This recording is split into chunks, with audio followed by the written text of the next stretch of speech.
In today's video, I'm going to teach you how to add a Google Map in Base44. By the end, you'll know exactly how to place a live Google Map in your app using the Base44 editor and a simple natural language command. First, open your browser and go to the Base44 app. When you're on the dashboard, look for the Apps section in the main navigation. This is where all your apps and workspaces live.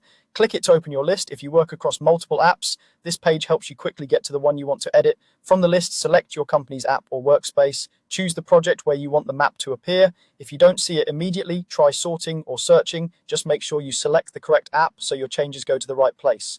Once the editor opens, you'll see a preview of your app and a command box where you can tell Base44 what to do.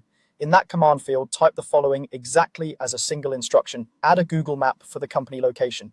This phrasing tells Base44 to insert a Google Map component and align it with your organization's location data if that data already exists in your app. Don't worry about capitalization. What matters is the intent of the command. If your app stores an address or coordinates, the map will typically use that to center the view. If there isn't any location info yet, the map may appear but not be centered on a specific place until your data is available. After you've typed the command, click Send to submit it.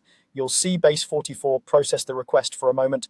When it's done, the preview should refresh and a Google Map will appear in your layout. Give it a few seconds if your network is slow. If the map appears but looks zoomed out or generic, that usually means it's waiting for a specific address or location field.